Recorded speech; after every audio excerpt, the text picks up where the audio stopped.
क्या वजह होती है कि कुछ लोगों की सफलता मिलती ही मिलती है और बहुत लोगों की सफलता उनके ख्वाबों में ही रह जाती है। तो इस बात को इस कहानी के माध्यम से समझते हैं। कहानी में आगे बढ़ने से पहले कहानी के भावनाओं में न खो जाएं, इस चैनल को सब्सक्राइब जरूर कर लें। किसी गांव में एक साधु रहता था। वह जब भी नाचता था तभी बारिश होती थी, इसलिए गांव के लोगों को जब भी बारिश की जरूरत होती तब ये लोग उस साधु के पास जाते और उनसे अनुरोध करते कि वो नाचे, और जब वह नाचने लगते तो बारिश जरूर होती थी। कुछ दिनों बाद 4 लड़के शहर से गांव में घूमने के लिए आए। जब उन्हें यह बात पता चली कि साधु के नाचने से बारिश होती है तो उन्हें यकीन ही नहीं हुआ। शहरी पढ़ाई लिखाई के घमंड में उन्होंने गांव वालों को चुनौती दे दी कि अगर हम भी नाचेंगे तो बारिश होगी, और अगर हमारे नाचने से बारिश नहीं हुई तो साधु के नाचने से भी बारिश नहीं होगी। अगले दिन सुबह सुबह गांव वाले उन चारों लड़कों को लेकर साधु की कुटिया के पास जा पहुंचे। गांव वालों ने साधु को सारी बातें बताई। फिर उन लड़कों ने नाचना शुरू किया। पहले लड़के ने नाचना शुरू किया। आधा घंटा बीत गया। फिर पहला लड़का थक कर बैठ गया, पर बादल नहीं दिखे। कुछ देर बाद दूसरे लड़के ने नाचना शुरू किया और 1 घंटे बीतते बीतते वह भी थक कर बैठ गया। बाकी दोनों लड़कों ने भी ऐसा ही किया, पर बारिश नहीं हुई। अब साधु की बारी थी। उसने नाचना शुरू किया। 1 घंटा बीत गया, पर बारिश नहीं हुई। साधु फिर भी नहीं रुका, वो नाचता ही रहा। नाचते नाचते 2 घंटे बीत गए, पर बारिश नहीं हुई। 4 घंटे बीत गए,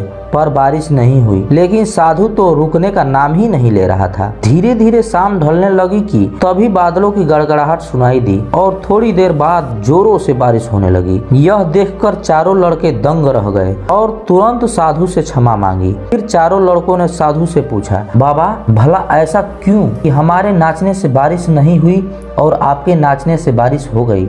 साधु ने उत्तर दिया, जब मैं नाचता हूँ तो 2 बातों का ध्यान रखता हूँ। पहली बात तो मैं यह सोचता हूँ कि अगर मैं नाचूंगा तो बारिश को होना ही पड़ेगा, और दूसरी यह कि मैं तब तक नाचूंगा जब तक कि बारिश न हो जाए। सफलता पाने वाले में भी यही गुण विद्यमान होते हैं। वे जिस काम को भी करते हैं उसमें उन्हें सफल होने की पूरा भरोसा रहता है, और वह तब तक उस काम को करते हैं जब तक कि उसमें सफलता न हो जाए। इसलिए अगर हमें सफलता प्राप्त करनी है तो इस साधु की तरह ही अपने लक्ष्य को प्राप्त करना होगा। तो दोस्तों, कैसी लगी आपको ये कहानी?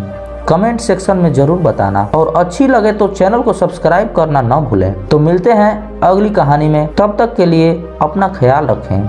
जय हिंद, जय भारत, जय बुद्ध।